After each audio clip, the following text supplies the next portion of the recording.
करते हैं हम शुरू आज का काम प्रभु। सुबह सवेरे लेकर तेरा नाम प्रभु, करते हैं हम शुरू आज का काम प्रभु।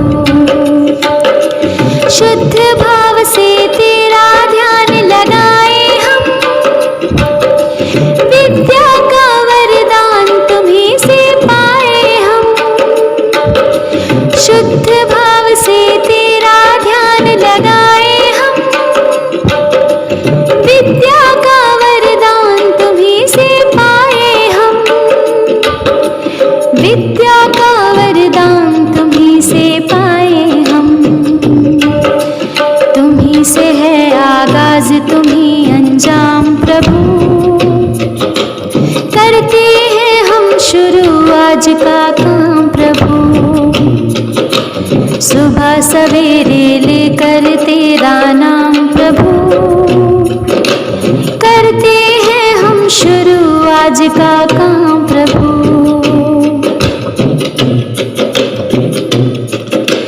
गुरुओं का सत्कार कभी ना भूले हम, इतना बने महान गगन को छू ले हम। गुरुओं का सत्कार कभी ना भूले हम, इतना बने महान गगन को छू ले हम। इतना बने महान गगन को छू ले हम। तुम्हीं से है हर सुबह तुम्हीं से शाम प्रभु, करते हैं हम शुरू आज का काम प्रभु। सुबह सवेरे लेकर तेरा नाम प्रभु, करते हैं हम शुरू आज का काम प्रभु। सुबह सवेरे लेकर तेरा नाम प्रभु, करते हैं हम शुरू आज का काम प्रभु। करते हैं हम शुरू आज का काम प्रभु, करते हैं हम शुरू आज का काम प्रभु। करते हैं हम शुरू आज का काम प्रभु। नमस्कार, जाने आज का सुविचार। अनुभव एक महान अध्यापक होता है। Experience is a great teacher. अनुभव एक व्यावहारिक ज्ञान है जो हमें करके सीखने पर प्राप्त होते हैं। अनुभव चाहे अच्छे हों या बुरे, वह हमें व्यवहारिक जीवन के प्रति शिक्षा प्रदान करते हैं तथा हमारे एक महान अध्यापक सिद्ध होते हैं। इसीलिए तो कहा गया है अनुभव एक महान अध्यापक है, क्योंकि वह हमें ज्ञान को व्यवहारिक जीवन में उपयोग करना सिखाता है। Good morning children, myself Archana Saroha from Bagpat. I am here with a new word that is palace. Spelling of palace is P-A-L-A-C-E.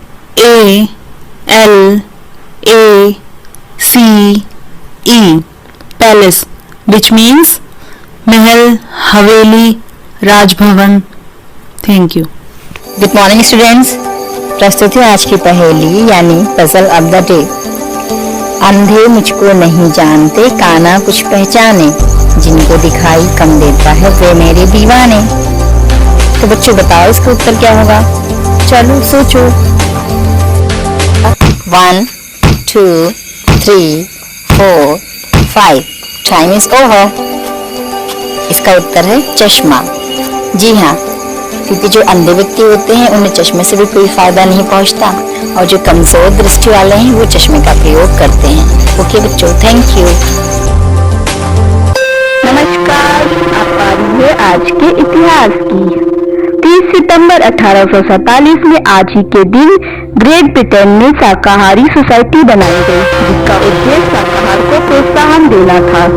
30 सितंबर 1952 में आज ही के दिन बाइबल का संशोधित मानक संस्करण प्रकाशित और जनता के लिए जारी किया गया।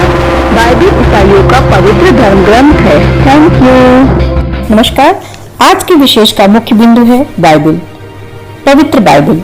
बाइबल ईसाई धर्म की आधारशिला है और ईसाइयों का पवित्रतम धर्म ग्रंथ है। इसके दो भाग हैं, पूर्व विधान यानी कि ओल्ड टेस्टामेंट और नव विधान यानी कि न्यू टेस्टामेंट। बाइबल का पूर्वार्ध यानी कि पूर्व विधान यहूदियों का भी धर्म ग्रंथ है। मानव जाति तथा यहूदियों के लिए ईश्वर ने जो कुछ किया और इसके प्रति ईश्वर की जो प्रतिक्रिया हुई, इसका इतिहास और विवरण ही बाइबल का मुख्य विषय है। बाइबल ईश्वर प्रेरित भी है और साधारण मनुष्य की रचना भी है। ओल्ड टेस्टामेंट की घटनाओं द्वारा ईसा के जीवन की घटनाओं की पृष्ठभूमि तैयार की गई है। न्यू टेस्टामेंट में दिखलाया गया है कि मुक्ति विधान किस प्रकार ईसा के व्यक्तित्व, चमत्कारों, शिक्षा, मरण तथा पुनरुत्थान द्वारा संपन्न हुआ है। किस प्रकार ईसा ने चर्च की स्थापना की और इस चर्च ने अपने प्रारंभिक विकास में ईसा के जीवन की घटनाओं को किस दृष्टि से देखा और उनसे क्या निष्कर्ष निकाला है। धन्यवाद। सवेरे का नमस्कार। विशेष के बाद वक्त है प्रश्नोत्तरी का और पहला प्रश्न है, अंग्रेजी ईस्ट इंडिया कंपनी ने भारत में पहला कारखाना कहाँ लगाया? इसका उत्तर है गुजरात के सूरत शहर में। कारखाने में कॉटन, गद्दे, रजाई और मलमल का कपड़ा बनाया जाता था। प्रश्न नंबर 2, आईने अकबरी पुस्तक किसने लिखी? इसका उत्तर है अबुल फजल ने। अबुल फजल अकबर के दरबार के नवरत्नों में से एक थे। प्रश्न 3, उड़न परी किसे पुकारा जाता है? इसका उत्तर है पीटी उषा। इनके दौड़ने की गति हवा जैसी थी, इसलिए इनको उड़न परी नाम दिया गया। प्रश्न 4, झीलों की नगरी कौन सा शहर कहलाता है? उत्तर है उदयपुर। धन्यवाद। What is a house? It's a brick and stone and wood that's hard, some window glass and perhaps a yard. Its eaves and chimneys and tile floors and a stucco and roof and lots of doors. What is a home? It's loving and family and doing for others. It's brothers and sisters and fathers and mothers. It's unselfish acts and kindly sharing and showing your loved ones you are always caring. नमस्कार, प्रस्तुत है आज की कहानी अंधा घोड़ा। शहर के नजदीक बने एक फार्म हाउस में दो घोड़े रहते थे। दूर से देखने पर वो दोनों बिल्कुल एक जैसे दिखते थे, पर पास जाने पर पता चलता था कि उनमें से एक घोड़ा अंधा है। पर अंधा होने के बावजूद भी फार्म के मालिक ने उसे वहां से नहीं निकाला, बल्कि उसे और भी अधिक सुरक्षा और आराम के साथ रखा था। अगर कोई थोड़ा और ध्यान दे तो उसे यह भी पता चलता था कि मालिक ने दूसरे घोड़े के गले में एक घंटी बांध रखी थी, जिसकी आवाज सुनकर अंधा घोड़ा उसके पास पहुंच जाता और उसके पीछे पीछे बाड़े में घूमता। घंटी वाला घोड़ा भी अपने अंधे मित्र की परेशानी समझता और बीच बीच में पीछे मुड़कर देखता रहता। तो दोस्तों, बाड़े के मालिक की तरह ही ईश्वर हमें बस इसीलिए नहीं छोड़ देते कि हमारे अंदर कोई दोष या कमियां हैं, बल्कि किसी न किसी रूप में वह हमारी सहायता अवश्य करते हैं। धन्यवाद। नमस्कार प्यारे बच्चों, आज की जन जागरूकता में आपके लिए मैं अर्चना पांडे एक रोचक विषय लेकर आई हूँ, हाथों को क्यों रखें साफ। आज हम इसी विषय पर आपको जागरूक करेंगे। बच्चों, क्या आप जाने अनजाने अपनी हथेलियों पर किसी रोगाणु को पनपने तो नहीं दे रहे हैं? अगर ऐसा है तो आपको अपने हाथों की सुरक्षा स्वयं करनी होगी। आपको अपने हाथ धोने पड़ेंगे बार बार, क्योंकि हम अपने हाथों से लेते हैं सारा दिन काम और हमारे हाथ देते हैं हमारा भरपूर सहयोग। बच्चों, अगर सूक्ष्मदर्शी से इसे देखा जाए तो हमारे हाथ में बहुत सारे जीवाणु आपको दिखाई देंगे। हमें साफ रखने के लिए अपने हाथों को धोना पड़ेगा बार बार। हमें ये याद रखना पड़ेगा कि हमें अपने हाथों को साबुन से 30 सेकंड तक अच्छे से धोएं। आपको पोस्टर में भी दिखाया गया है कि हमें अपने हाथों को कैसे धोना है। अगर हमने रखी ये 2-4 बातें याद और आपने रखा अपने हाथों को साफ, तो जीवन में रहेगी सदा आपके बाहर ही बाहर। स्वस्थ रहेंगे आप और जीवन का उठाएंगे भरपूर आनंद। धन्यवाद। आपका दिन शुभ हो। आप सभी को एक बार फिर से संजीव शर्मा का नमस्कार। आप देख रहे हैं हमारा प्रेरणा सूची पर आधारित कार्यक्रम प्रेरणा सूची के लर्निंग आउटकम्स की प्राप्ति कैसे करें। आज हम बात कर रहे हैं कक्षा 1 के विषय गणित की, और आज का हमारा एलो कोड है 105। तो आइए देखते हैं कि इस लर्निंग आउटकम को प्राप्त करने के लिए किस प्रकार की शैक्षणिक गतिविधियां कक्षा शिक्षण के दौरान कराई जा सकती हैं।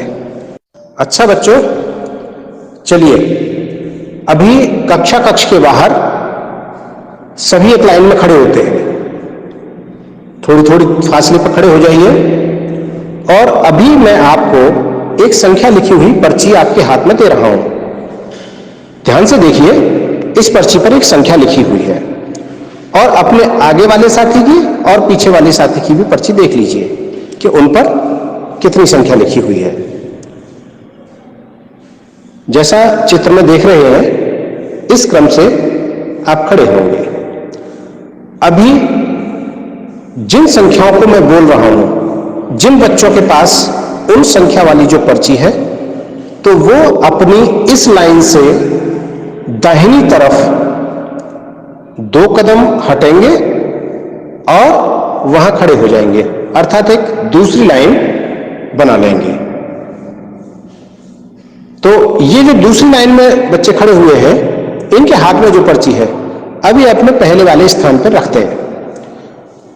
अभी आप देख रहे होंगे कि जो पहली लाइन है उसमें बीच बीच में एक एक पर्ची रखी हुई है जिस पर एक संख्या लिखी हुई है। अब मैं जिस संख्याओं को बोलूंगा वे बच्चे अपनी पुरानी संख्या पर जाकर खड़े हो जाएंगे, पर्ची हाथ में ले लेंगे और जो संख्या आपकी नहीं है तो फिर आप ऐसे ही छोड़ देंगे, यानी आपको कहीं भी नहीं जाना है। ऐसे आप देख रहे होंगे कि अभी जो खाली जगह थी, कुछ खाली जगह भरती जा रही है और कुछ खाली जगह नहीं भर पा रही हैं। तो ठीक इसी तरह से आगे बढ़ते और हम संख्याएं बोलते रहेंगे, आप अपनी पर्ची पर संख्याएं देखते रहिए। सभी शिक्षकों से अनुरोध है कि इस प्रकार की गतिविधियां कराते वक्त सही निर्देश दें जिससे बच्चे आसानी से समझ सकें।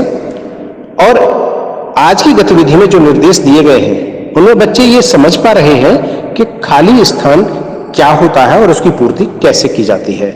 जब भी इस प्रकार की गतिविधियां करा रहे हो तो बच्चों को ध्यान से सुनते रहें और जब तक संख्याओं की लिखने की बात है तो उन संख्याओं को इस प्रकार से देखें कि वे संख्याओं का प्रोनाउंसिएशन सही करें, उनकी पहचान ठीक से कर पा रहे हैं कि नहीं कर पा रहे हैं और लिखते समय उनको ठीक से लिख रहे हैं कि नहीं लिख रहे हैं। किसी भी गतिविधि को रोचक बनाने के लिए छात्रों के साथ आपकी भी सक्रिय भागीदारी आवश्यक है। तो कराते रहिए गतिविधियां, हासिल करते रहिए लर्निंग आउटकम्स को, क्योंकि हम बनाएंगे अपने उत्तर प्रदेश को प्रेरक प्रदेश। जय शिक्षा। सुन सुन सुन मेरी नन्ही सुन, सुन सुन सुन मेरी मुन्नी सुन, ज्ञान की गंगा बहे, प्रदेश ये प्रेरक बने। सर्वांगीण विकास हो, उन्नयन की बात हो, अभ्युदय की बात हो, शिक्षकों का साथ हो।